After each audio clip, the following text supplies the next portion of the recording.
girls on the debit, baby, all I do is swipe now. Gucci sweater 5,000, stunning, buzzing. I be going up, no ceiling. Wow, ballin', running, getting to the paper, I'm peeling out. Bitch, you bout to afford to put it all down, all down. Money where your mouth is, so your mouth is running off now. You a real G, you drunk to goofing.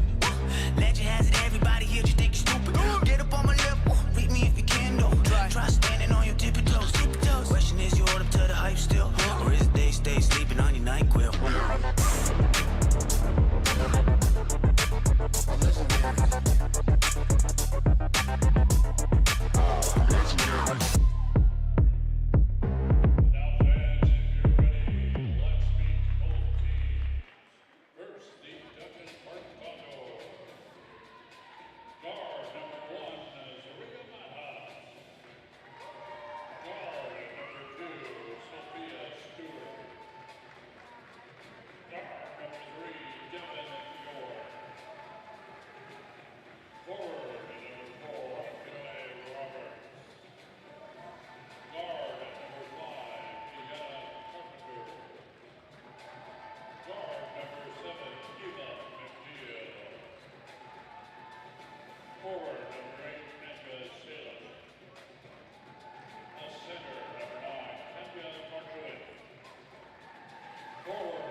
Forward, number 7, Caelyn Fitzpatrick. On guard, number 8, Caelyn. Guard, number 9, Ashley Usall.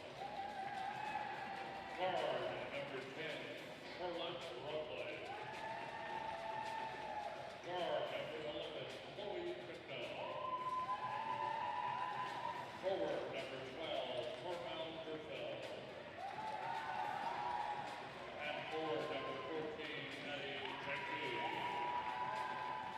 Head coach is Dave Petro, assisted by Ray Ruffley. Please welcome today's officials. They are Fred, the Godfather Gun, Mr. Chad Pickering, and Miss Darcy Williams. And now, fans, we ask at this time, if you're able, would you please stand? Please remove your hats and caps for the playing of our national anthem.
welcome back with you once more here at the Langley Event Center. Howard Samura, Cheryl Jean-Paul, as we get set for Game 2.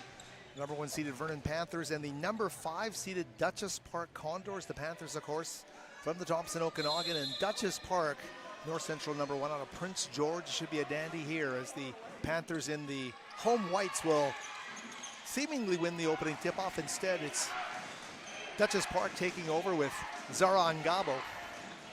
What a fantastic talent she is as she drives inside and has that one run off the rim and out. Vernon right back down the floor.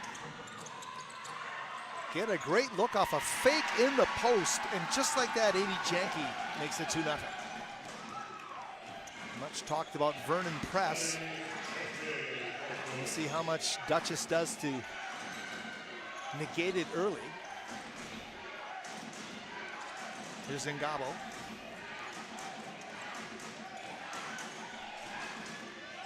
Carpenter, number 5. Shot clock under 10. Not getting into their offense and taken away quickly. Charlotte Routley gets into a jump ball situation, I think, here as the ball gets tied up.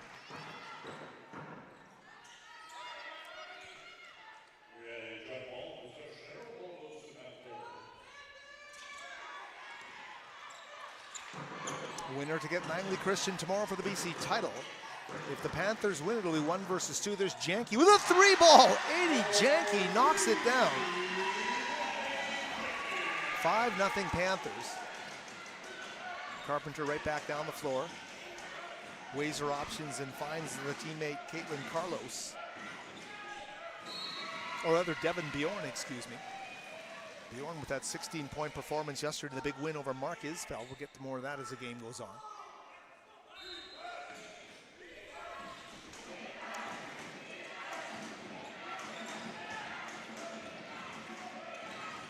And Ngabo, shot clock at 10 again, this time stumbling. Vernon and Duchess in a battle. A great job there by Duchess's number 10, Emily Clark, hitting the deck. Talked about the tale of 2 games. You know, we saw inside presence as some of the first scores. Transition scoring looks obviously from Langley Christian. Here it is about managing pressure, and you know, for Duchess, they're going to have to play with a little bit of tempo in the backcourt to get the ball over half versus the press, and then slow themselves down once they get to the half court. It's such a hard thing to do for younger players, and understanding that sometimes you have to play at 2 speeds in 1 possession. So we'll see what they can do, because this Vernon team will keep coming at them until the game is over. So there is no stoppage of pressure coming at them today. Look at Ngabo right down the floor. Can't get that one to fall. Carpenter there to pick up the garbage and put home the sweet little jump shot there to get Duchess Park on the scoreboard. Dave Tetreault of the Panthers and Reed Roberts, the head coach here at Duchess Park. We're seated right by the Duchess bench. That shot over the goal. Ooh, Duchess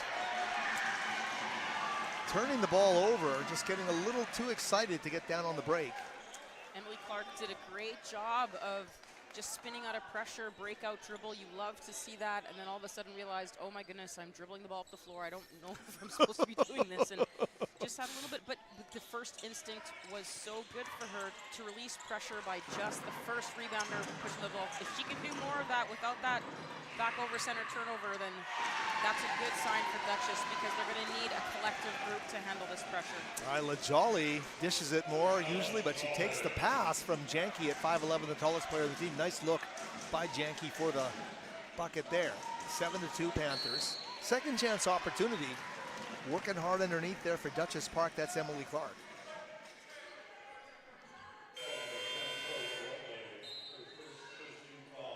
Couple subs now. 7's coming in for each team. It's Caelyn Fitzpatrick back in the game now, and number 7, Ava McNeil, in for Duchess Park.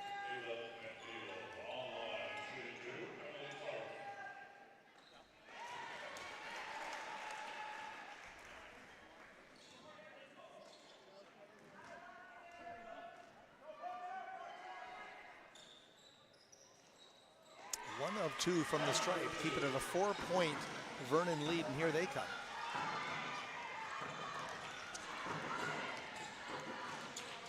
Routley, as they get inside, they lose it. Duchess now back down the floor.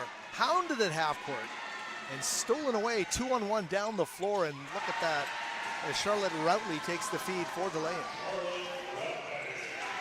And this time, right over the middle, intercepted by Collins, and Chloe can't get the finish underneath. And Ngabo now bringing it up across half court.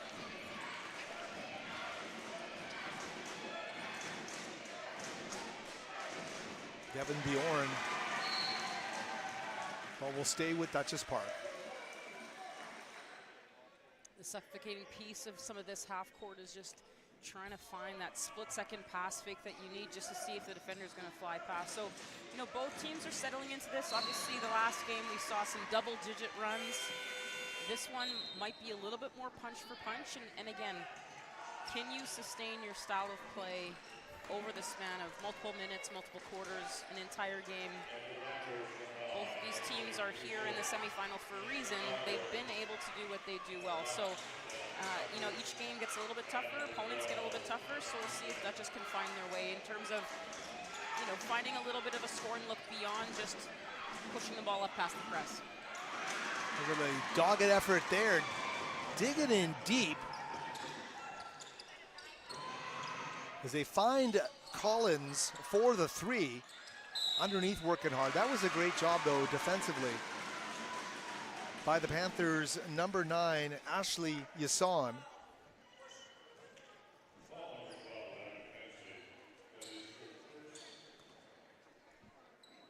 A foul called on Emily Clark.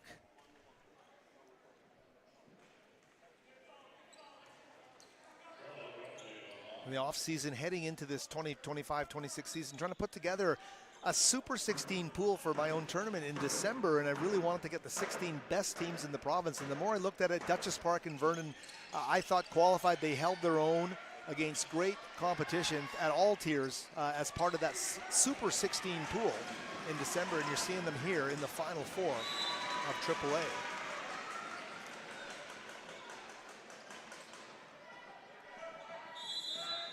And again, for those teams to play in these very gyms a few months earlier, start charting their course to get back to this gym.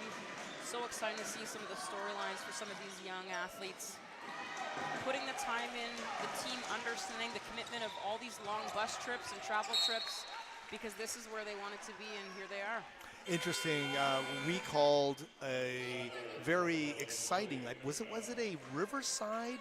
I think it was a Riverside Siakam or an Argyle Siakam TBI final 2 years ago. It was the one with a storm hit and the power went out, and we did the game at about 8:45 on a Saturday night.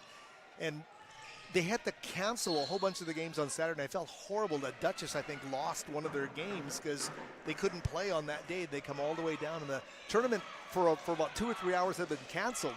But they're so willing to jump on a bus and come down here to get competition. Great to see them rewarded here tonight. 9-3 trailing, but getting a lot of it back there. Nice job there on the jump shot by Caelyn, or rather Devin Bjorn. Sometimes when defense overplays, the easiest scoring look is just the one in between, and so you know, she almost second-guessed that, realized the defender had jumped the pass early, finds the mid-range.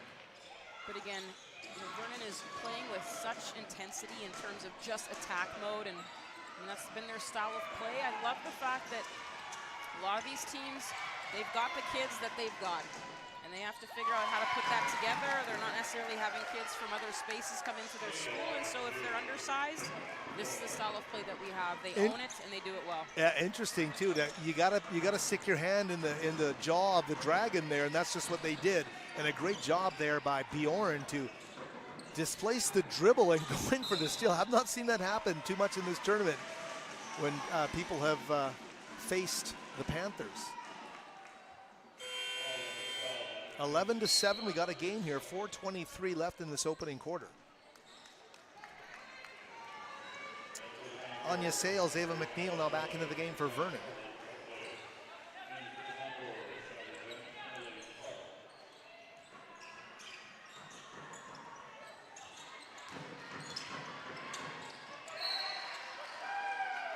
Duchess Park forces a turnover there. Emily Clark's drive. Or rather, Chloe Bicknell, excuse me. And Bicknell had a bucket there too moments ago. 11-7. Ngabo spin off the window, can't get it to go. Offensive board knocked and blocked there by Emily Clark. You were talking about a team that plays with speed. You know, Zahra can play with speed, and she has a whole speed of her own. You know, two really good scoring opportunities, using that burst in the half court. She just needs to settle down a little bit more on the finish, but those are the kind of scoring looks that she can create for herself. It's dynamic to watch Ngabo play, and that, I get my 10s mixed up. The two 10s came together. Charlotte Routley was the one with the block, but to follow Emily Clark playing some real physical basketball, and she gets to the free throw line. Makes it a 2-point game from the stripe.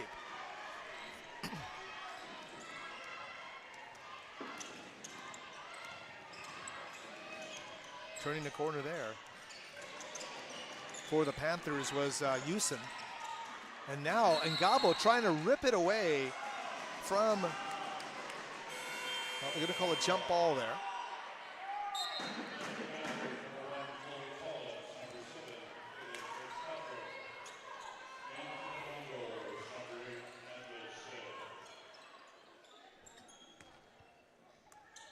This is Routley. She will inbound the basketball. Isla Jolly. And as she decides to kick the pass out, the foul called against Duchess Park inside. Devin Bjorn being called.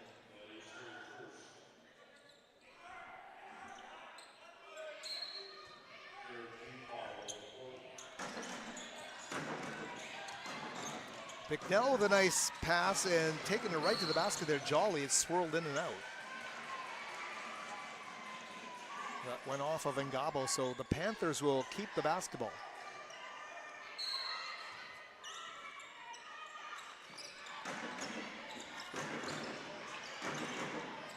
Back up top they go to Collins. Chloe's just gonna put up a deep three and knock it down. 14-9.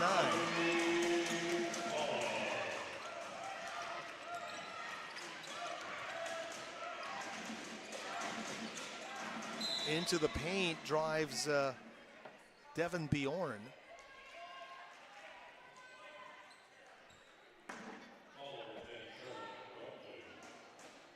An official Fred Gunn making the call there on Routley, her second of the game for the Panthers. Zahra Ngabo will inbound the basketball. Here's Bjorn. Sneaky scorer, and she draws the contact on her way to the basket.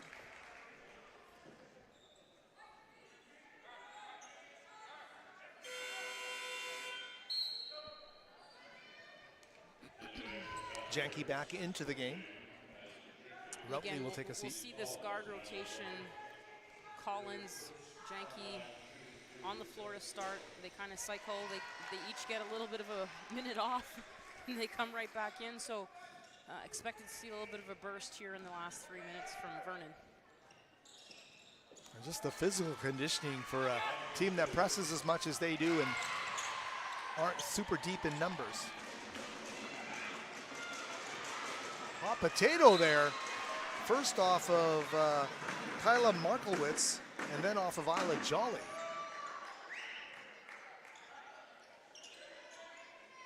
So once again, Duchess Park with the baseline inbounds here. 3:04 left in this first quarter.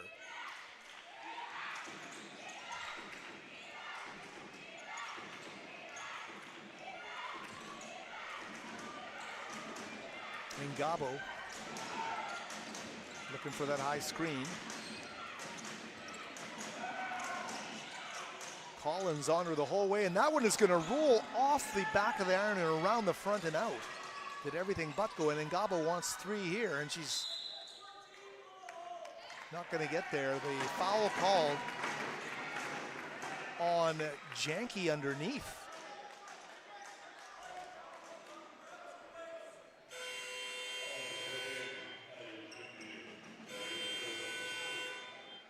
Janke with her first, and a timeout called.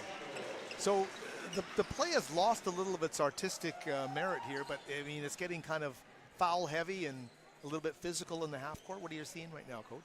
Well, I think you have both teams that are trying to just establish their style of play. Obviously, Vernon pressure, double teams. But the second that they're chasing, this is when they can potentially be in a situation where they're fouling. So, again, that's an inside offensive rebound. As the ref explained, there was a little bit of a hold on that. So, teams getting a little bit fatigued. Maybe some of the tic-tac stuff that they were getting away with in the first 5 or 6 minutes of the game. Refs are starting to call that. It's a little bit more visible. Duchess is just managing that first double. And once they find that first double, then it's recovering defense for the rest of the offensive rotation. So they have done a good job of managing that first double. And then obviously, you know, for Zahra, that backcourt steal, all of a sudden now they're triggered on offense too. I mean, she's had 2 or 3 really good scoring looks that haven't dropped, but you know, if you're Duchess and you're looking at this score, you're saying, you know, we've had some opportunities to take the lead in this game, missed opportunities, but you know, we're in a great situation right now. The other team is in bonus. We've got almost 3 minutes where we could go to the free throw line. Now it's about playing smart basketball. We'll see how the execution goes down the stretch drive of this opening quarter. And Duchess comes out of the timeout, and immediately Markowitz, number 9, makes good on her first. That second one a little too strong. Duchess will recover off their miss with another opportunity.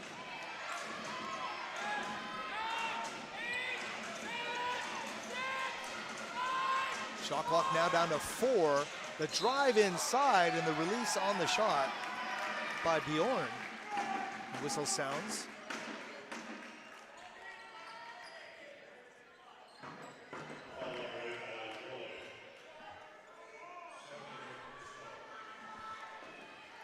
Lila Jolly with her second 13 foul. This grinding style of blue-collar basketball right now from Duchess Park is getting them free throw trips. And they're going to pull to within 1. You know, and for a pressing team, in some ways, pressing to try to challenge that mismatch size type of situation. Duchess, we talked about the number of times this team has the trouble. You know what that does? It also builds resilience. Their ability to get second possessions on some really gritty offensive rebounding has just kept Vernon a little bit on their heels. They've had to work a little bit harder in the half court than maybe they'd like to. And the three-pointer there as we continue play here towards the end of this first quarter. The three-pointer put up by Caelyn Fitzpatrick.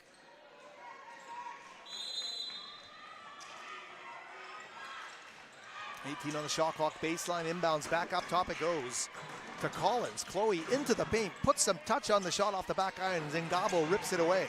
Clearly down the floor now, Bjorn with a goal in mind, but Vernon getting down the floor. They bring the double team on the baseline, create some havoc, but right into the hands of number 10 for the Condors, and that's Emily Clark with a basket. And with that, Duchess takes the lead. The Condors slow to start now with a 1-point lead. Janke steps into it, tries to feed underneath, and that one eludes the grasp of Chloe Bicknell underneath. Sub on the floor here as we're 1:34 remaining. As we head into the last minute and a half here of the first quarter, Duchess managing a little bit of the contact by just being really assertive rim attackers. Offensive board there for Emily Clark, unable to capitalize on that, and possession returns to Vernon.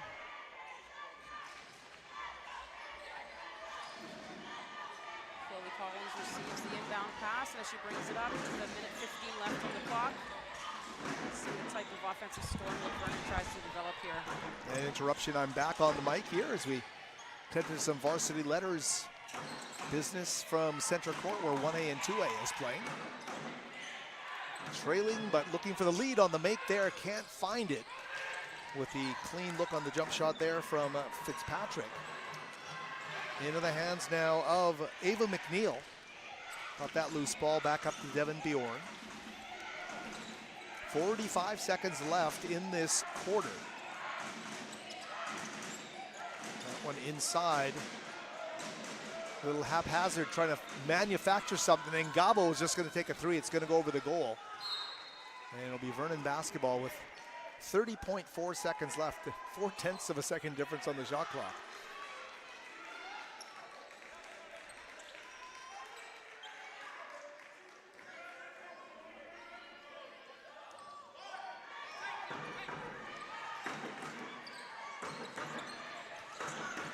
Coming up the floor now is Collins.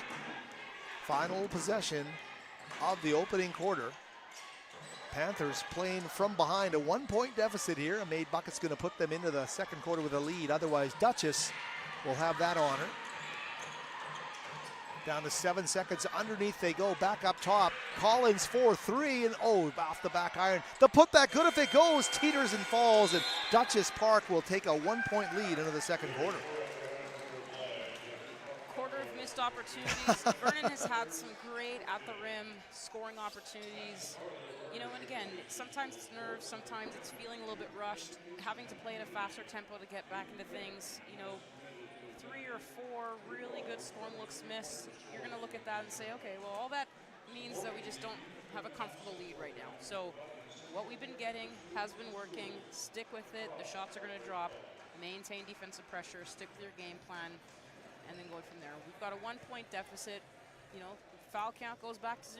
We're not in bonus anymore. Let's, you know, and sometimes you turn off a little bit the aggressiveness when you get into bonus with 2 or 3 minutes left, and so they have to turn it back on now as they head into the second quarter. It's interesting. If you were to say to me which team has momentum, it's like we clearly are starting right from an opening tip with one team having a 1-point lead. I didn't really get the feeling that anybody, and that's the kind of a night it's going to be. Perhaps it's going to be just a real blue collar type of a game, right down to the final strokes here. And semifinals, as we look at the numbers from that opening quarter. Well, you know, some things that stand out to me: Chloe Collins 1 for 6. You know, just has had some really good scoring looks, so she's just going to have to focus on her finishes a little bit because those are scoring looks that their team needs. And then Ngabo, in 10 minutes of play, 0 for 6. So, as you said, so many of those close shots that could have fallen for her.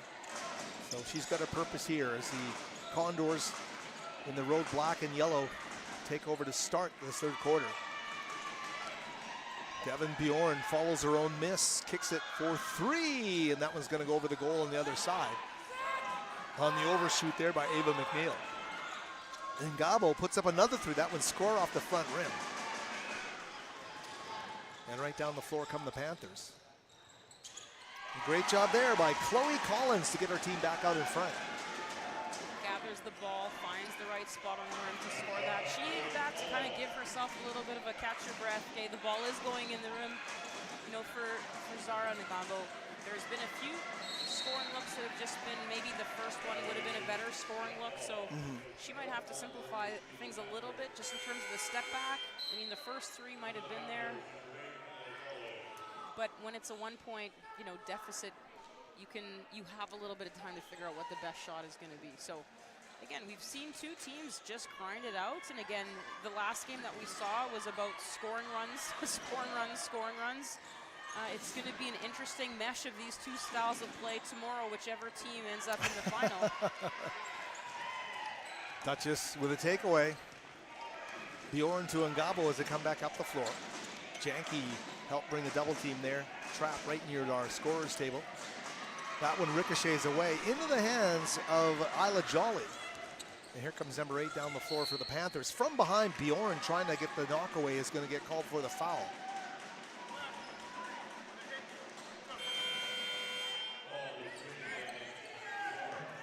I haven't seen Vernon pressing.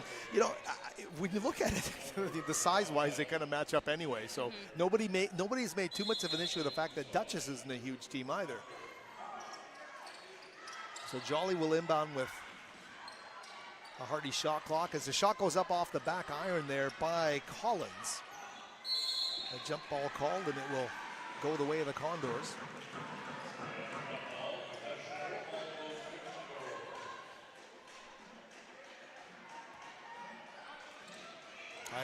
Not Diana Carpenter. Ngabo, excuse me, on the other side of the floor.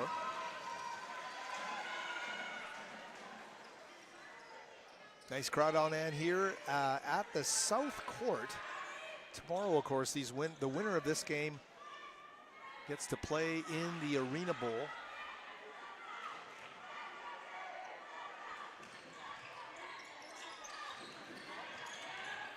Here's Janke on the baseline. Great job underneath defensively there. Batting it away was Anna McKenzie. And Ngabo now over half court. 0 for 7 from the field in the game. Carpenter.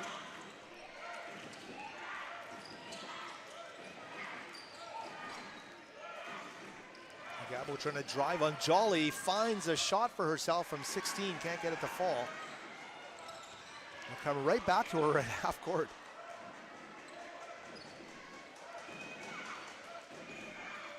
Zahra directing a little traffic here as they get into their half court set with plenty of time still on the shot clock. Here's Carpenter. Vernon loves to bring that double team. Getting physical. Coach is calling for a foul from the Duchess bench. Reed Roberts has come right out of the coaching box in front of us. Very upset with no call.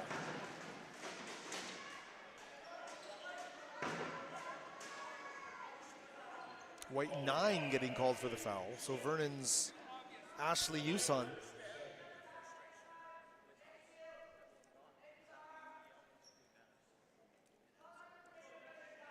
Fred Gunn letting Reed Roberts know to tone it down from the coaching sidelines.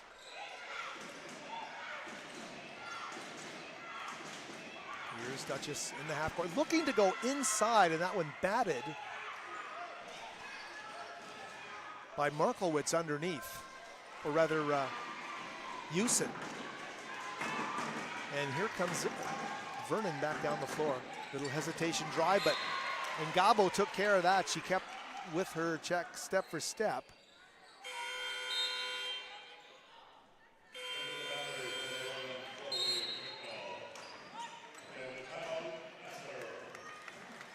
Did the three-man crews come in yesterday? Yeah. The three-person crew? Yeah, I thought so. It was 2 officials per game for the first 2 days, or the first day of the tournament. Of course, a massive games being played here between 1, 2, 3, and 4A. The 1A at RE Mountain Secondary.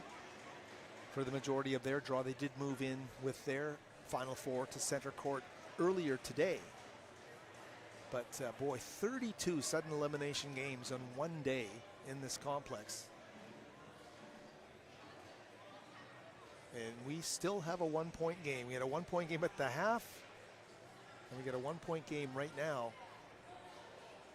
You know, if you're Vernon, again, we talked about coming out into this second quarter with a little bit more of that feistiness that we saw earlier. You know, Duchess, on the other hand, starting to get into the distractions of contact. And it's not that it's not there. I mean, the officials are calling what the officials are calling, and I think the coaches are just asking, see the little things, right? The little bit of a tug, you know, as they're leaving the double, a little bit of a bump. You know, and those are probably some things that the officials are going to talk about at halftime, but closely contested. All the little details matter a little bit more than when it's a 15-point game or a 20-point game, and so the coaches are coaching a close game as well. And Collins, in a close game, knocks down a 3, and that's going to be especially big in a low-scoring game. 19-15. Vernon trailed by 1 at one point, but now pushed the lead to 4 here. That ball saved by the Condors. Keone Roberts to the hands of Collins here. Now she puts up a short little baseline dart. It's not going to fall. And a foul called underneath. And the Vernon Panthers, Chloe Bicknell getting called for the foul. The coaches always see it before the officials do. Duchess now with the basketball as they come up the floor. Anna McKenzie to Ngabo. She turns the corner and quickly puts a move on the defense. Back up top she goes, sets up a beautiful look at 3, and they're going to swish that for Duchess Park. Devin Bjorn knocks down the triple, pulls her team to within 1.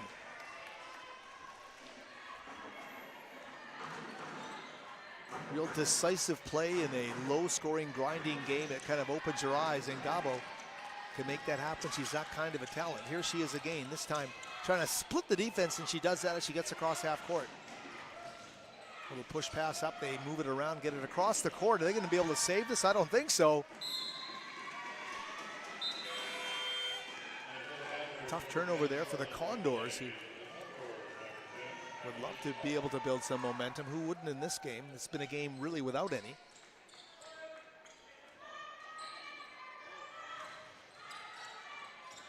This is when you fall under hand-to-hand combat right now. Here's Janke. 80 back up top here. That's Jolly, almost displaced to the basketball by Bjorn, and Isla turns the corner, gets knocked to the ground. And this time the official calling the foul on Devin Bjorn. Well, those are the, you got away with the first, don't get picked up on the second. You know, she's the one that's been able to find the basket. So it's a critical foul. 5:43 left here in the first half. She picks up her third foul. That is likely going to play a big part in their storyline going to the second half. The ability to knock down the shot. You know, she has the ability to post up smaller guards, grinds it out, great offensive rebounder. But now you're sitting on the bench for the next 5 minutes for sure with 3 fouls. So we'll see how the Condors make up for Devin Bjorn, who led them in scoring yesterday, I believe. She had 16 points in the win over Isfeld. And always a dependable scorer on this team. Travel called against the Condors. And the challenge for Duchess is when Zahra Ngabo is under so much pressure and double teamed, the pressure release needs to be someone who can score that. And so now the pressure potentially is not as easily released. And so we'll see, you know, they can likely rely on their defense for a stretch, but they're also going to have to find a way to score this group on the floor. Anna McKenzie, number 12, keep your eye on her for Duchess. 15 points yesterday. Really, her and Bjorn combined for 31. Ngabo had 9 yesterday.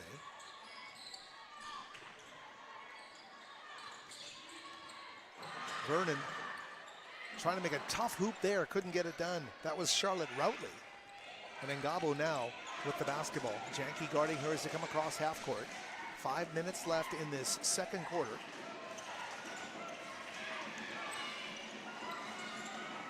Boy, Ngabo, she gets it back. Great little skip underneath, and McKenzie will score the basketball.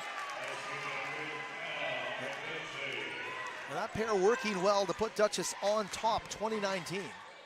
What a low-scoring game this is. Picking up something she found off the sidewalk, couldn't get it to fall, was Bicknell, kicks it back up top. The 3-ball falls, and Chloe Collins knocks it down.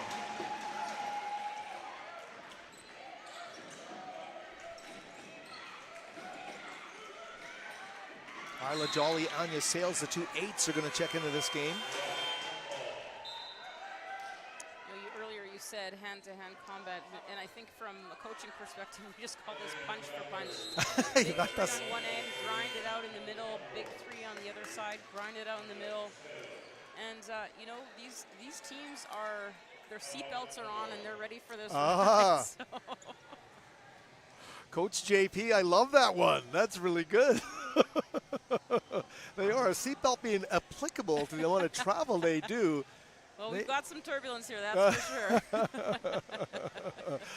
Yeah, the whole slippery when icy kind of, that kind of stuff right now. They're kind of skidding around and crashing and banging, and 22-20 in a real low-scoring cage match here at the Langley Event Center.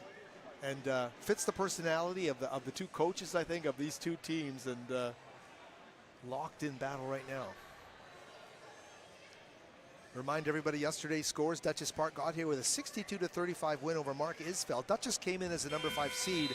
Mark Isfeld was the number 4 seed. You're not often going to see a 62-35 win by the lower seeded team over one. The very close but a decisive knockout blow by Duchess Park yesterday. And Valley View gave Vernon a huge fight.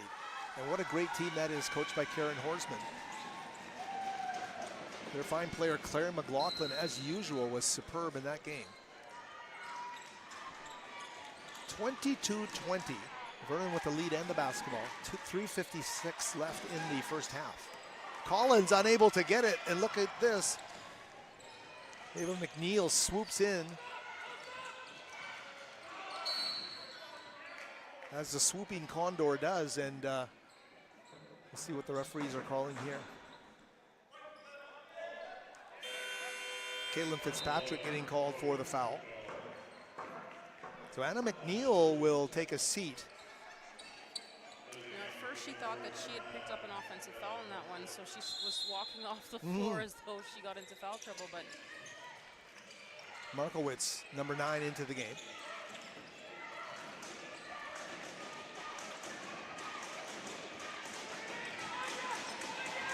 Here's Ngabo, pulls up from about 12 feet, can't get it to go. Tipped and chased down by Vernon. But now, almost into the hands of Duchess Park.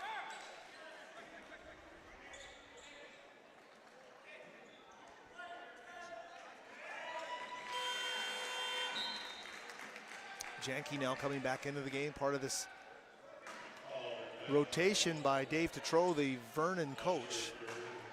He's also going to tap Ashley Usen on the shoulder, number 9 in, as Chloe Collins takes a seat.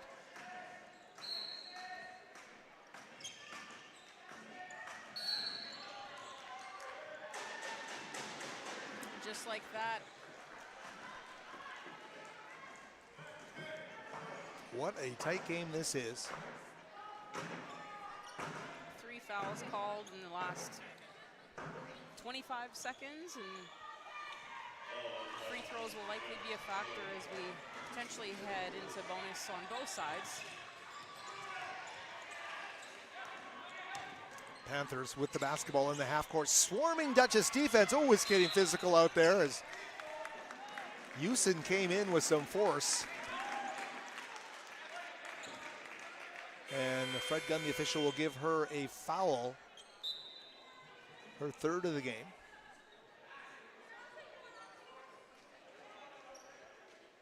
Well, I think part of it is that both teams are really aggressive in trying to get hands into this jump ball type of situations, and it's just a lot of the loose ball fouls right now on both sides.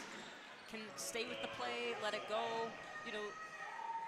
Right now they're not letting it go, and yeah, you know, and the refs are trying to, okay, well, if this is the way it's going to go and we're going to grind it out, then those are the calls we're also going to have to make. It's not about avoiding contact at this point, but both teams are not backing down from each other. So, yeah, they're going to have to start watching some of those interactions, the jump ball type of situations a little bit closer, because right now both teams are proving that one play might be the difference maker. It's interesting. You just mentioned the fact that it's going to get into a free throw shooting situation, and the 15 foul committed. This one off the window, caromed like she meant it the whole way. And that's Chloe Bicknell. 25-21. That's a large lead in a game like this. 4-point lead for Vernon. Inside they come. They get it right back with a great job there from Ava McNeil. Remember, Devin Bjorn has been sitting. Number 3, their leading scorer yesterday, one of their leading scorers on the season. And Ngabo remains the constant. She's still on the floor for Duchess, number 11.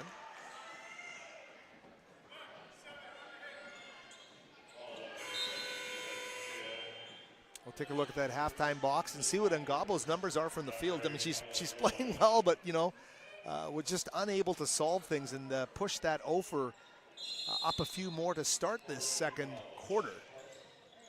But she gives them so much else as well. There's a 3-ball. Bicknell, second time not as lucky there. Reaching in. It's going to go Duchess Park's way. It went off of their ruling, Vernon Zyla Jolly.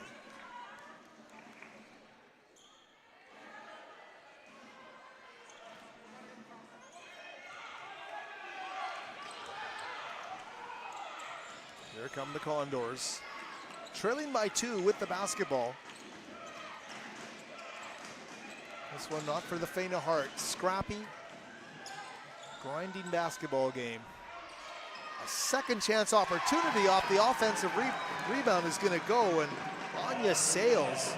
And Reed Roberts right now is getting some good scoring from throughout his rotation. Well, and these are at the right place at the right time type of scoring opportunities. They're not necessarily trying to create those, but these are high quality and scoring looks that Duchess needs. Actually, both teams need those type of you saw a great cut to a scoring look over there. And Bicknell scored that basket off a great dish. And maybe the tempo is going to start to pick up here over this final minute of the first half. Routley gets the quick double team. They are relentless defensively. You know, it's interesting that the refs are letting the double team come in quite aggressively. You know, hands are getting in and they're giving the defenders one or two opportunities to keep it legal. And, you know, now we're in bonus for both teams heading to this last minute stretch. And like we've said, aggressiveness on both sides.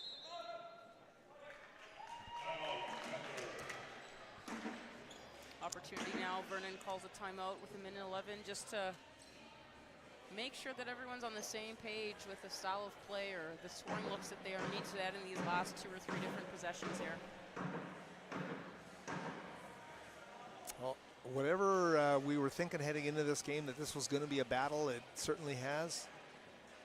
Maybe not thinking it was going to be that high scoring a game, and has lived up to that as well. These two teams with so much on the line. And interesting to get two teams from outside the Lower Mainland who have been frequent guests at invitational tournaments throughout the girls basketball season, meeting here for a spot in tomorrow's championship final. Of course, the winner set to face Langley Christian. And Langley Christian, if Danny Gardner, the head coach, and her staff and everybody watching this game, I mean, is there a team they match up better with, do you think? I mean, these are almost, they look like the same team almost. Well, you know, I think one thing you're looking at is how are they going to stop what we do, and the other half is what do we have to do to stop what they do. I think taking care of the basketball is going to be really important. You know, Langley Christian obviously has that ability to cycle 3 guards in, and they've got so many of them that come in and do well that it's going to be about how they manage the pressure in the backcourt and consistently getting those inside scoring looks. We haven't seen a ton of, you know, 6'2" back to the basket scoring looks in today's game. And obviously with Gabby Viss, the way that she started the game was transition using her size. So the press break piece of it's going to be important. And we see some of the scoring looks that Duchess is getting, and a lot of it is just managing that first double, getting the ball out of the first double, and then finding the open score. And unfortunately for Duchess, you know, they have some role players that are doing some really good scoring looks. That was promising. Blown up, though, by the Vernon interior defense. Stick-to-itiveness is going to do it, though, for the Condors. Anya Sales with that. Again, gritty scoring looks, sticking it in, making sure that she's staying with the play, even though it kind of breaks down halfway through. And again, here they are kind of chasing after the ball a little bit as well.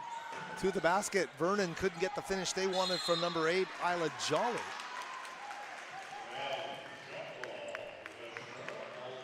So Anya Sales, I get Sales and Markowitz number 9 a little bit mixed up, Katja Markowitz, but I guess that was your good call on that, Coach. I missed the score and wasn't sure if it was 8 or 9. 29-27, Vernon with a 2-point lead. We're down to 18 seconds left here. Final possession here, looks like, and Ngabo with a great take to the basket. The whistle blows, and she'll go to the free throw line with a chance to tie the game fittingly heading into the half.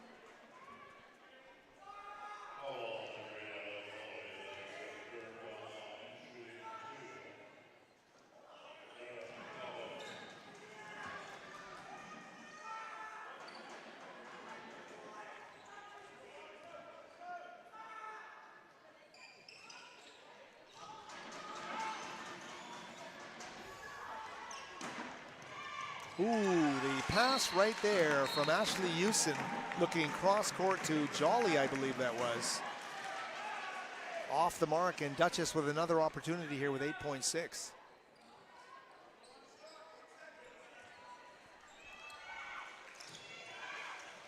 Here's Ngabo. Down to 4 seconds. 3, the shot up and good if it goes. It misses the mark, and that's going to do it. 29-27. The Vernon Panthers, the #1 seeds, with a 2-point lead over the #5 seeded Duchess Park Condors.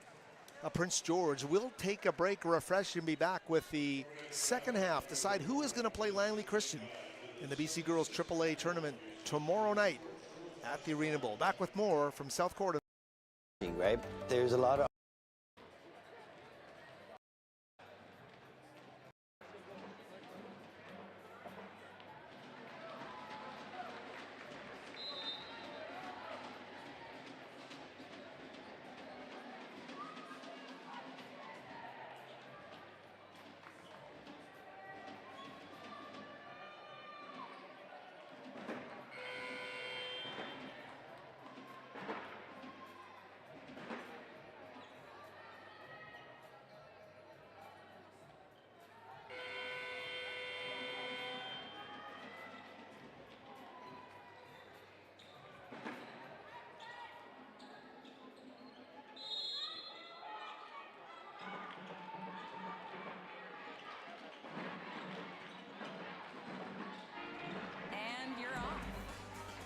journey, going places, doing your thing.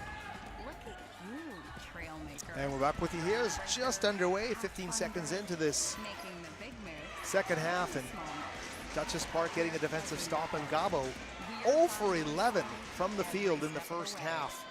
And you know, if she can get going, it's going to be a huge bonus and boost for this Duchess Park team.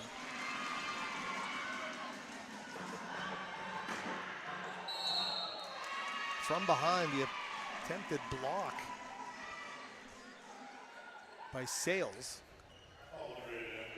You know, we talk about the foul situation, storyline. 3 players with 3 fouls from Vernon. Devin Bjorn, as we talked about, the leading scorer in the first half for Duchess, also with 3 fouls. And so, you know, it may be a storyline of who is and can stay on the floor at some of the critical parts of the second half. So we'll see how the coaches try to manage some of those rotations, knowing that Vernon has not gone very deep into their bench. And so if those players are going to stay on the floor and maintain that pressure, they're going to have to try to do it without fouling. 30-27 our score here.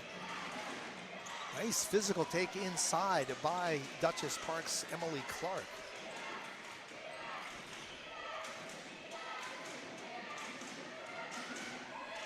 Looks like that's Bjorn with the basketball. She sat extended minutes in that opening half for that 3rd foul, as coach says, and now back on the floor. Duchess at full strength, and they weathered the storm without Devin Bjorn. And as much as she missed that last shot, it's really great to see her assertively looking to score, which they definitely need her to find a way to create scoring looks, because under pressure, she has still been someone who can get the ball inside and look to score. Chloe Bicknell off a great two-person play there down low, cutting on the baseline. Perfect pass and a 32-27 lead. Addie Janke with a great defensive play there, knocking it off the Duchess player. And so, again, you know, it's not necessarily a game of possessions at this point because both teams are grinding it out a little bit, but, you know, we've seen in this game that a 2 or 3 possession run feels like it's fairly significant. Tempo feels like it's picking up here too. Collins showing some great touch there. 2 11s come together on the baseline. Nice job defensively by Vernon's Chloe Bicknell. We're calling her name a lot of late. Bicknell checking her nose for maybe a nosebleed there. She took a bit of a pop. Inside, physically driving with the basketball, Devin Bjorn. Oh, that's Devin's 4th foul.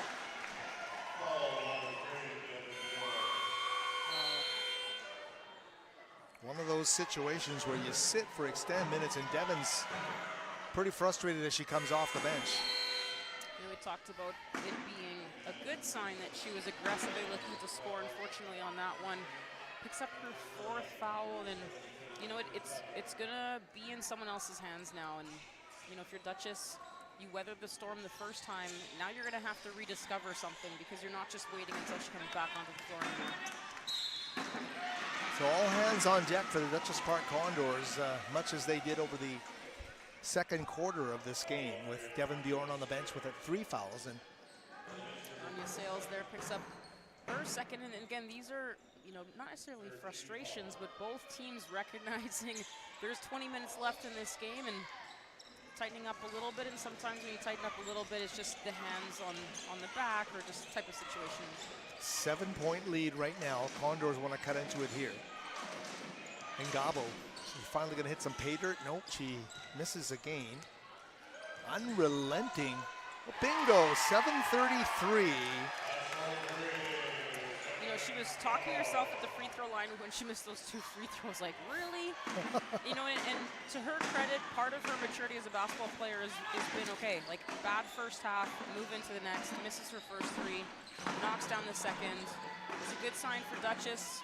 And with Vernon, I mean, the defensive pressure has to be maintained to not give her those scoring looks anymore. Yeah, she struggled mightily, but stuck with it after going 0 for 12 from the field. And that 3 makes it 34-30. So right now she's got a chance to pull her team within a score. Early moments, third quarter here, as they do a nice job underneath. Emily Clark giving them that physical inside presence and moving well without the basketball. Ooh, and a triple from Adi Janke right in front of her own bench.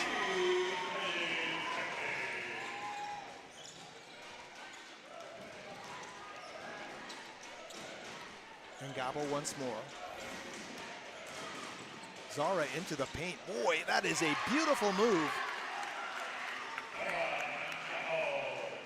We talk about younger players and some of the things that they learn to do. Sometimes too late. She's learning a lot earlier, being able to land on 2 and just deciding what scoring look that she needs.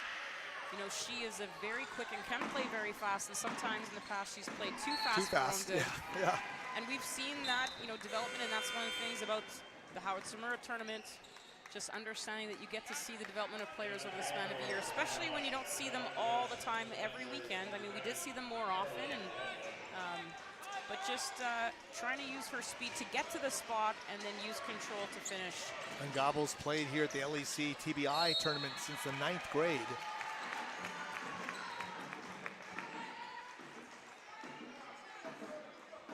You know, you've got some really intense basketball players on the floor right now. They always have a reason for why they think the ref was wrong. You know, in some of the arguments and some of the, well, I just got, you know, I just. And so, you know, but one of the things that we've seen from these players, and especially at this level, the fact that they recover into their next scoring look of their defensive series right off the hop. 1 of 2 there. For number 12, Anna McKenzie. Vernon quickly down the floor. Here's Janke at the top. It's a move on Ngabo, powers in with that shoulder move and rattles it home.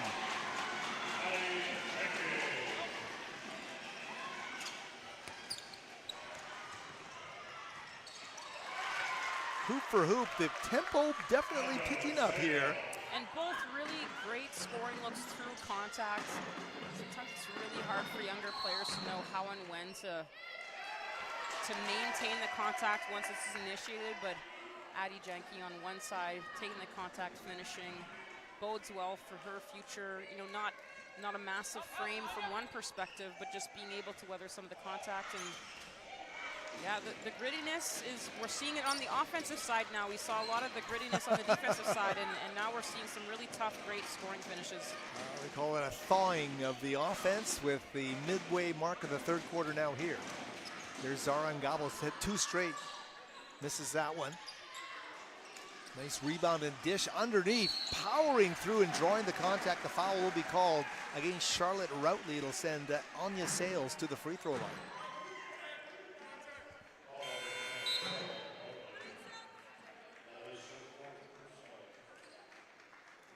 And as we talked about with 3 players in 3 fouls going into the second half, now all of a sudden we're starting to see 4th fouls, and that was her 4th foul. So again, the rotations weren't deep in the first half. you know, sometimes you're going to have to go a little bit deeper with foul trouble. So we'll see what some of the additions to this Vernon lineup now can do, knowing that they're going to have to maintain pressure and still look to score because this is only a 1-point game. Oh, a great takeaway there by Ngabo. And here she comes across half court, pursued vigorously, but she pulls up just outside the three-point arc and she sinks it. So Zahra Ngabo has hit 2 of her last 3 after an 0 for 11 start. Over 12 start, excuse me.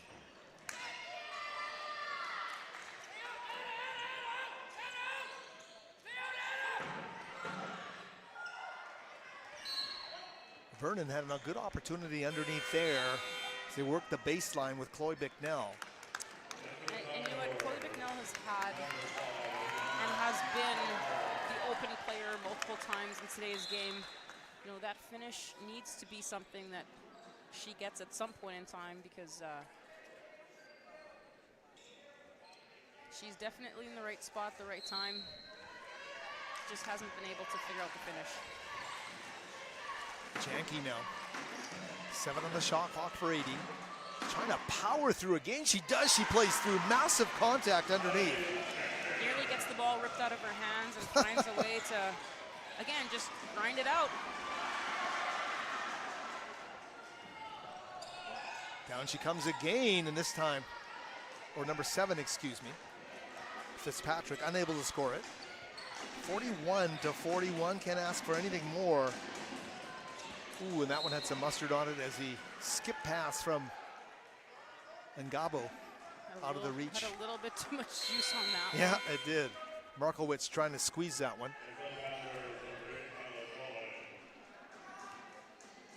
But Duchess Park has done a nice job to pull even here.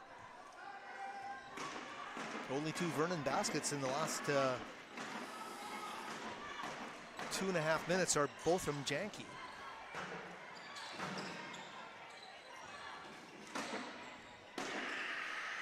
Queuing up the 3 over the goal by Janke. Comes back down the floor.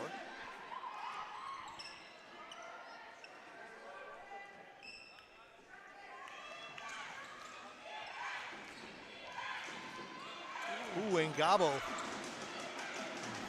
Zahra gets her wits about her quickly. She never panics. Here she comes. Steps. Oh, she's on the line for 3, just off the mark. We're going to say Vernon basketball.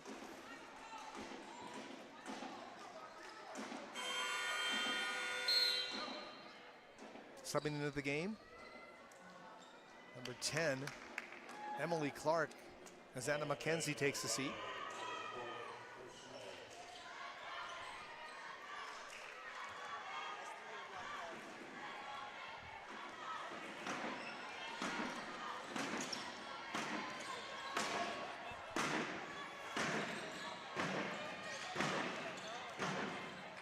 Drive inside, they kick it out, and the jump shot off the mark there from Bicknell.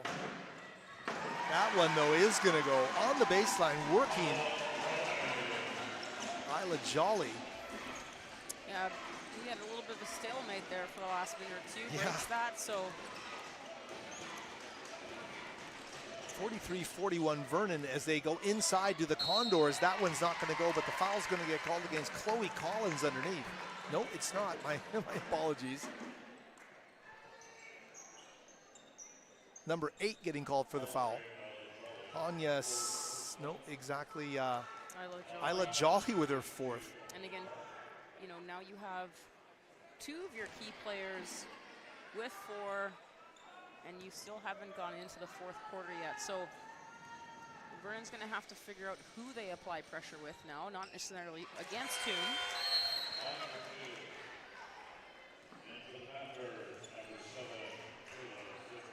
Caelyn Fitzpatrick checks back in, and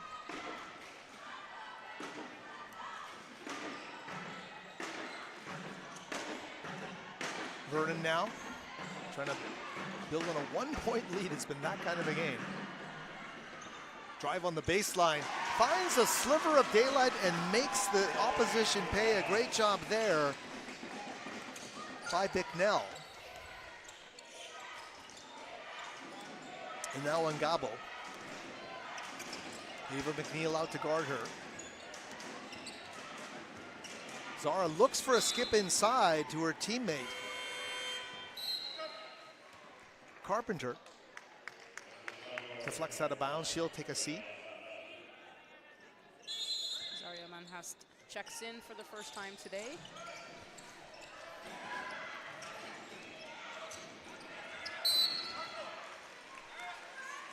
Yeah, Zahra Manhas, 5'7", grade 10 guard wearing number 1.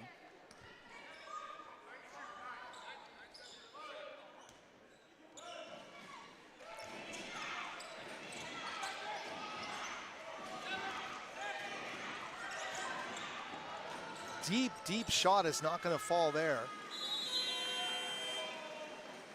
for Ngabo. The shot clock was running down. Well, you know, you've kind of mentioned this with some of the other key players from both semifinals. Zahra has not been off the floor. And the little fatigue points, Yeah. legs getting a little bit tired, not even, you know, like every once in a while, just like we've seen with Chloe Collins and we've seen with Addie Janke, they're coming off, you know, for 45 seconds, for a minute. Not very long, but sometimes that's just all your system needs to press the reset button a little bit, physically and obviously emotionally. But, you know, this is also something that she's used to. This is what she's been doing all season long for her team. 15 foul, it goes to Markowitz, her second of the game, but they'll send Ashley Houston to the free throw line.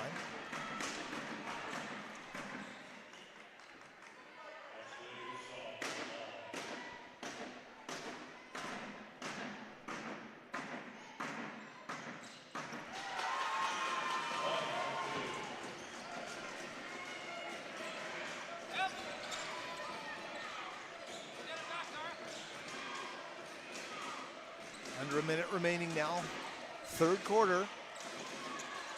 And Ngabo rears back and lets fly a 3 off the front iron. Coach talked about those tired legs, maybe Ngabo feeling it a bit here as this third quarter drawing to an end. Collins to Janke. Ooh, and out of nowhere comes Ngabo. She swats it out of bounds with 11 on the shot clock.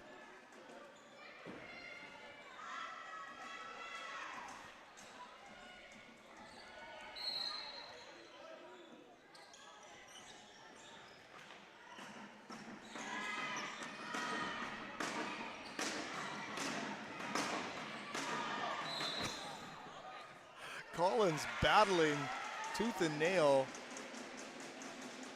And boy, that was a hard fall underneath the basket. Oh my goodness, I hope she's okay. Collins dusts herself off, kind of holding her shoulder there. The shoulder of her shooting hand as well.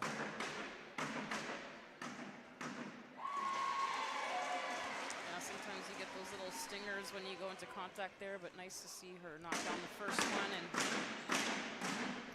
recover from, you know, what appeared to be probably some discomfort, but at this point, yeah, you're not paying attention to that. You're thinking about tomorrow and wanting to get there, and the lights getting just a little bit brighter in this LEC complex. 48-42. Panthers, look at the jets that Ngabo just put on.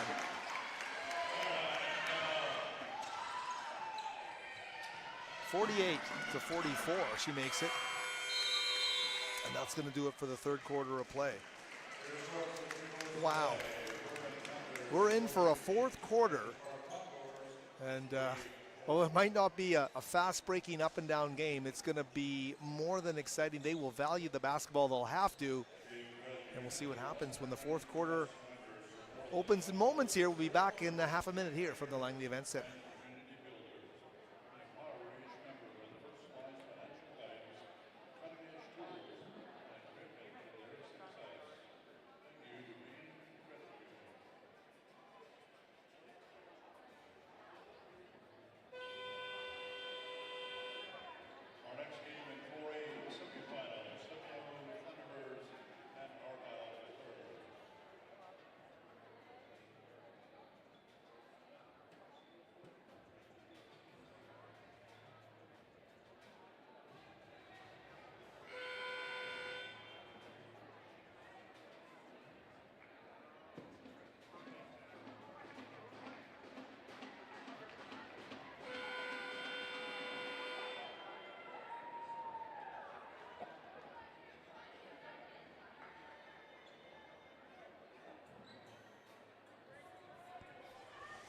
Here we are, Langley Event Center. Howard eating some nuts. I was told to tell the fans that, but catching a little break in a very long day and a very long stretch here is Howard running back and forth, writing articles, getting the job done. And a back over center call to start the second half. You know, you can get the ball in the backcourt and then move forward. She got a little bit stuck straddling, an unfortunate turnover to start the quarter, but Vernon Panthers with a 4-point lead here heading into the fourth quarter. Foul count at 0-0, but we have several players that are at 3 and 4 fouls for both teams, so we'll see how much the contact and aggressive play is going to be a part of it. That last quarter, 19-17 for Vernon, allowing them to maintain this 4-point lead, but more scoring in that quarter than we had seen in the first two, so both teams finding some good scoring looks. And rattling it home now, thanks for covering, Coach, as Collins comes in and promptly knocks down the triple. 51-44. The biggest lead for Vernon was 7 and is now 7. It was 7 at 34-27, and now it's 7 at 51-44. So. Oh, Duchess had. It was actually at 9. Yes.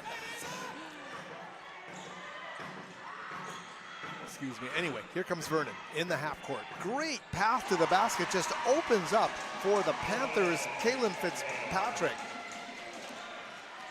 You went for Duchess, starting a little bit flat defensively.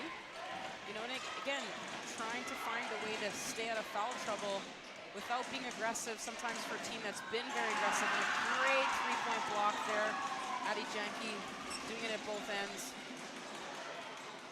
But they stick with it, and they get a nice layup underneath from Emily Clark. Very typical of what Duchess has done with their stick-to-itiveness. Down low, they get it back to within 7. Fourth quarter, 8 minutes remaining. And it will be dashed for the championship dreams of one of these teams over that span. We'll see who that is as the physical play just continues. Well, Addie Janke sees this matchup that she has, feels that she can exploit that. You know, and again, the physical pushing back and forth initiated by offense. They're letting the defense do their thing. 6 on the shot clock here. They have to make a move here. Janke, 3. I'm not sure they know the shot clock is. They do. They're going to put it up. And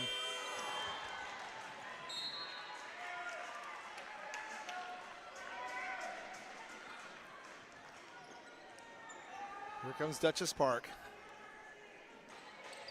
Briefly have had leads, led by as many as 2 at 41-39, but have never been out of this thing. Double team comes quickly. They get rid of it. Clark with the ball. Ngabo trying to enter down low, stolen away underneath by Isla Jolly, and here comes Isla over half court. Speedy guard got away with a travel there as Janke gets into the paint, puts it up.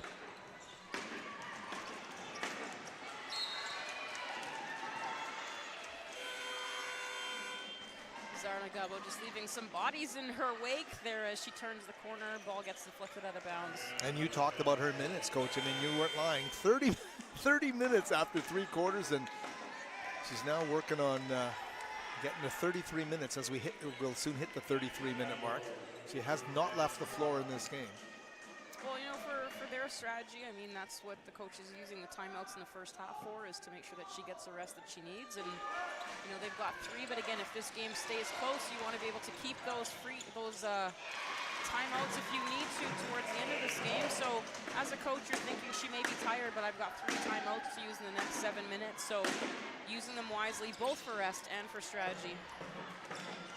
Emily Clark with a bucket there. Cutting it to a 5-point game. Here's Janke out of a double team. Nice release point. She goes to Jolly, and that's a bucket right there.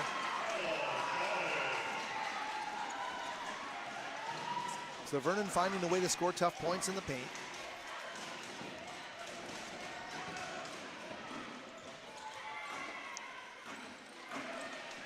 Kick it back up top, they go. And Ngabo the entry down low. Nice, quick, decisive move, little baby hook there by the Condors. And sticking with it again, Keone Roberts, she's gonna kick it back out to Ngabo. Zahra will continue to fight through this shooting funk. And there's a reason someone who's, I believe she's 4 for 20 from the floor, has not left the floor. She's that important to this team. Yeah, 4 for 20 from the field heading into this fourth quarter. Well, and, you know, she has 4 steals, she has 4 assists. She's finding other ways to generate offense for her team. We saw Bjorn come back into the game, and we know that she's playing with 4 fouls and, you know, trying to find her assertiveness without, again, picking up, because her 4th foul was an offensive foul. So it's so tricky, these things that are playing kind of into the minds of the athletes, where you know how you got into trouble last time. Do you just cancel that thought, or do you say, well, this is my game, I got to stick with it, and if it doesn't go my way, it doesn't go my way? These are some of the in-game decisions that players have to make. It's just one of those games where, you know, from a standpoint of trying to identify, you know, this player carried this player did this in this moment. There's nothing you can really kind of pluck from the plot, is there, thus far as it's developed, in terms of anything that's a finality. It's just been so close. It's been so even. Everybody's kind of been involved in this game. Well, we're not seeing a ton of, you know, one player finding multiple scoring looks at a time. You know, it's have to, you know, they're kind of grinding out finding the next look. It's not necessarily going as smoothly from one to the other, but, you know, both of these teams are grinding it out to get into a final game, and we know that we're going to see a lot of fight over the next 6 minutes. Chloe Collins had 17 to lead her team heading into this quarter.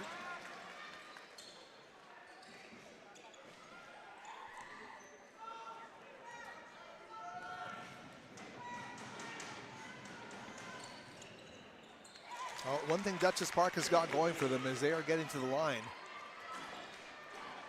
and making it count. 55-50 now with 6:14 left.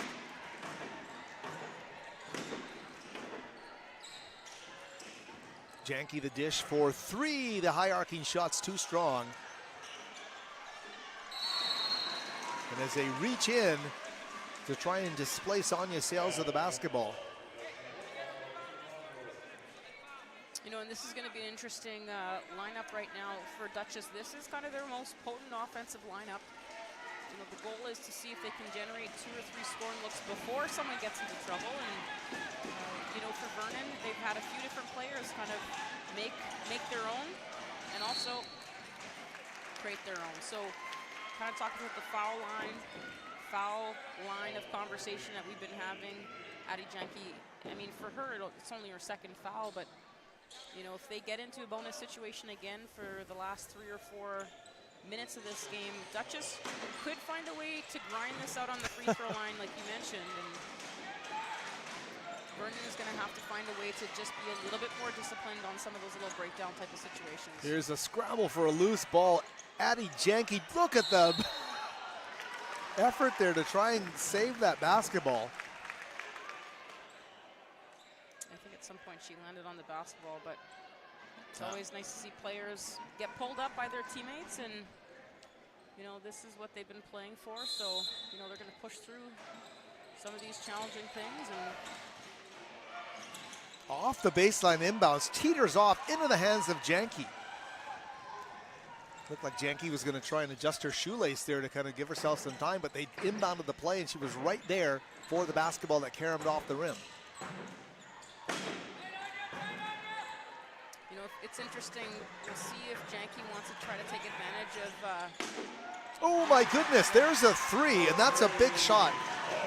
Chloe Collins is really putting up the points here. Over 20 now in this game. And Duchess, great transition opportunity, not able to capitalize on that.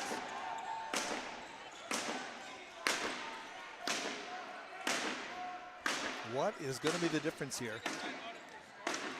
Here's Janke on the baseline.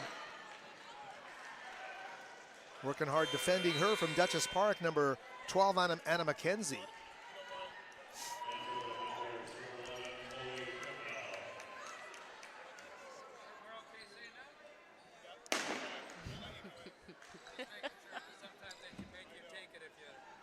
You could take it. You could take it back, though.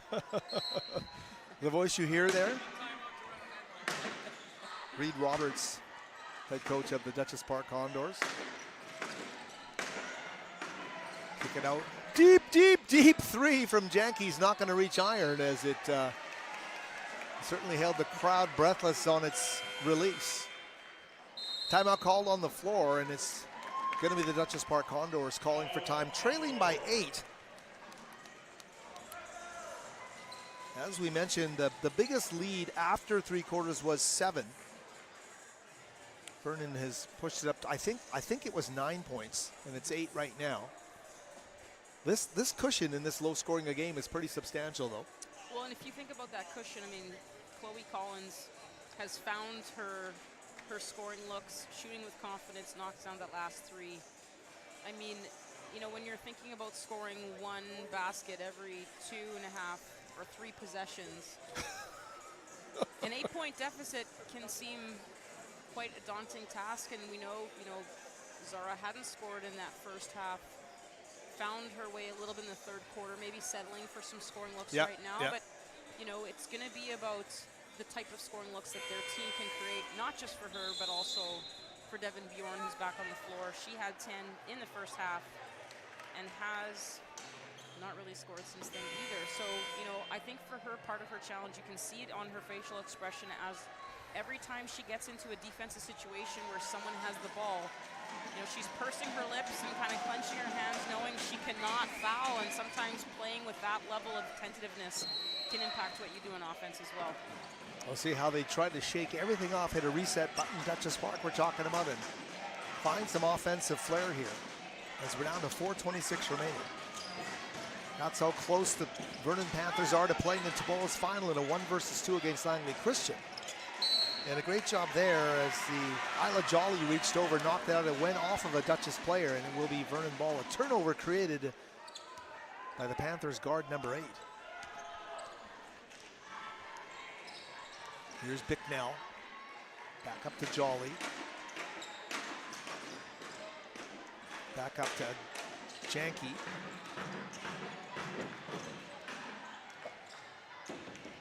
Inside they go back out for the jump shot. Really clean look. Chased back down by Fitzpatrick, who had the miss. Here's Collins. Chloe behind the back. A little bit of a mix up there with a pass, but they penetrate the paint, kick it back out, and again, a wide open look, can't hit it. So Caelyn Fitzpatrick with a couple misses there. Tough break for her as there's 3:33 left. Here's Duchess back on the floor with Devin Bjorn. She gets into the paint. And a nice rebound off the miss there by Fitzpatrick. And Ngabo guarding Fitzpatrick, tough here. That's pretty physical defense.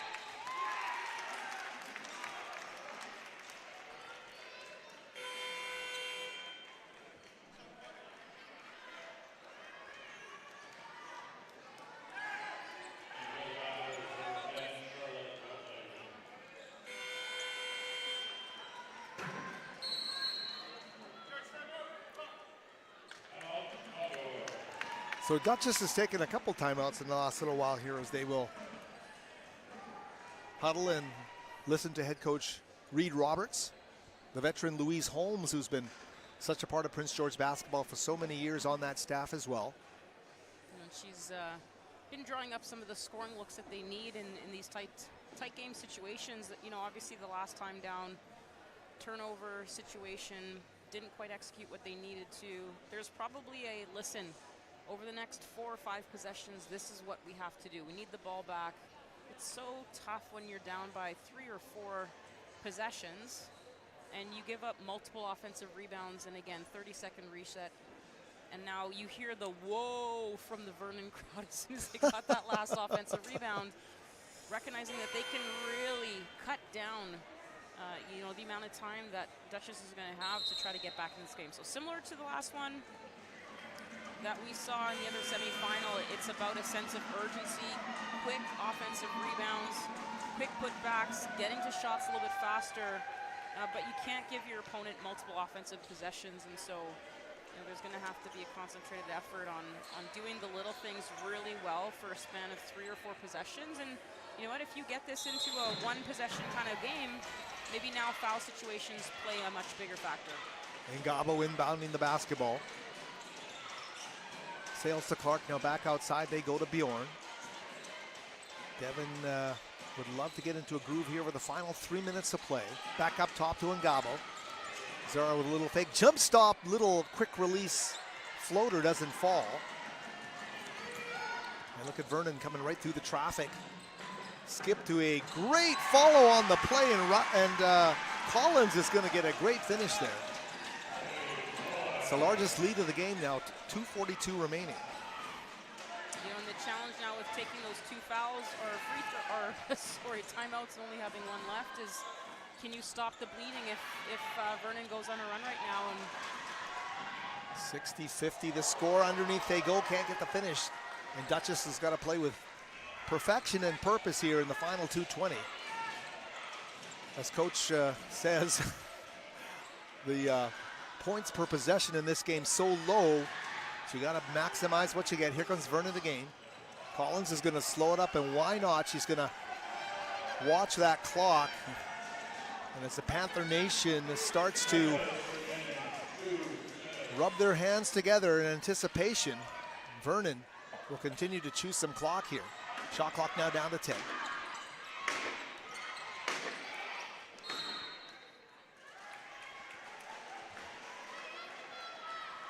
Chloe Collins has had one heck of a basketball game here. In a low-scoring game, she's been able to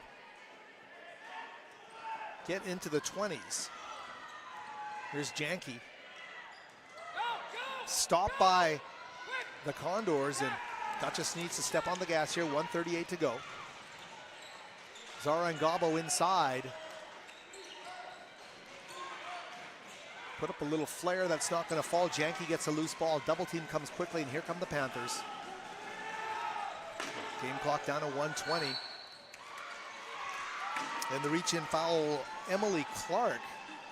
you know, coach is kind of saying, okay, I guess that worked. I was trying to tell you to slow down, but if you're going to get to the free throw line, then I guess that's okay. So Clark gets called for the foul. Her opposite number, Charlotte Routley, now at the free throw line.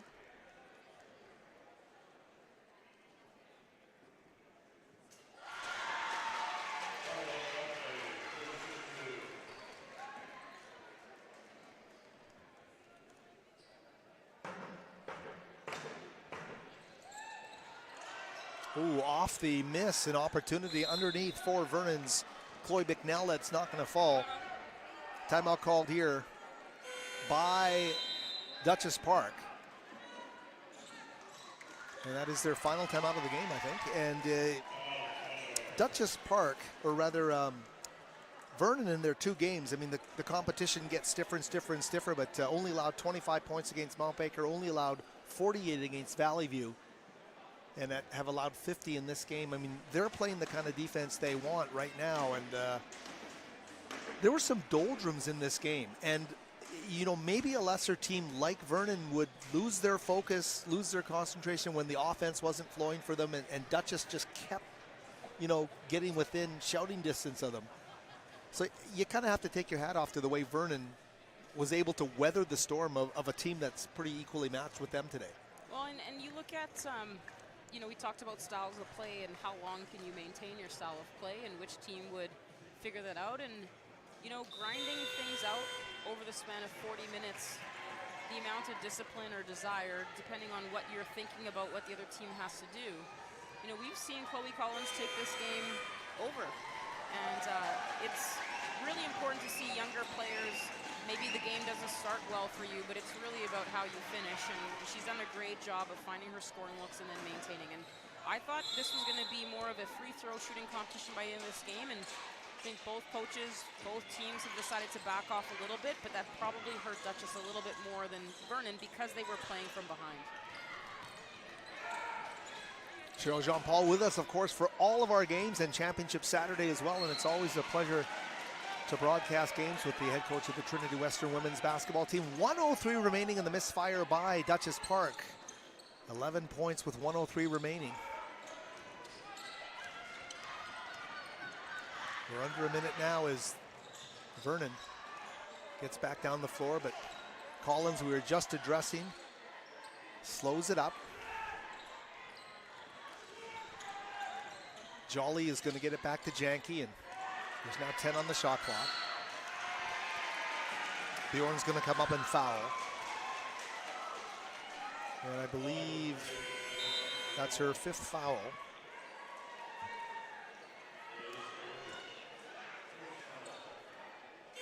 And that's a tough one for Devin Bjorn, who had to sit for extended periods, coach, and then got into the start of the 3rd quarter and boom, another foul very quickly. And she's had to play under duress of foul count the whole game here. Definitely, whether it's her offensive rhythm or just, you know, trying not to make mistakes and trying to stay away from certain things. I mean, part of her offensive game is being an assertive scorer, and felt probably handcuffed a little bit, especially like you said with that waiting for 5 or 6 minutes of gameplay to get into the 3rd quarter and then picking up a foul within, you know, 30, 45 seconds. That was a tough break. It's a tough break, and, you know, trying to do what she does well, you know, puts her head down, tried to create a really good scoring opportunity for a team, and unfortunately didn't go her way today. 61-50, what a job the Vernon Panthers have done here. They have, in a hand-to-hand combat game, to win the game of attrition down the stretch drive has to prove something to yourself about the single-minded purpose you bring to this game. And both teams are to be applauded for the effort they brought tonight, but Vernon right now in the driver's seat, 41.5 seconds left. Of course she was there. You know, and it's interesting because we talked about this from the 2A to the 3A, but it's also, we talked about the space that some of the 3A teams who moved up to 4A, yep. MEI being one of them, you know, leaving the door open to a team like Duchess and Vernon to be in the semi-final heading into the final. So, you know, it's just been a very interesting year. I'm not sure if we've ever seen this many teams change tiers within the span of one calendar year, but it's created some interesting dynamics. It certainly has. We get down to 30 seconds left here. Little floater's not going to fall there for Duchess Park's Carpenter. And again, the shot won't fall for Ngabo. Down to 16 seconds left. And look at this, the Vernon Panthers. They are getting ready to celebrate their hometown faithful in the building, rising with 4 seconds left. They'll count it down. Janke hands it off to the official, and that's it. The Vernon Panthers are headed to the promised stage of the BC Girls AAA Basketball Championships tomorrow. It will be an incredible sight to behold as number 1 will play number 2. The seedings were bang on here as number 1 Vernon outlasts Duchess Park, and they will face Langley Christian tomorrow. And I am off to do some interviews. We will talk so much more basketball, Coach. We'll be back in a moment here as the Quad A games start. 2 more to go here tonight. We'll preserve our voices for the time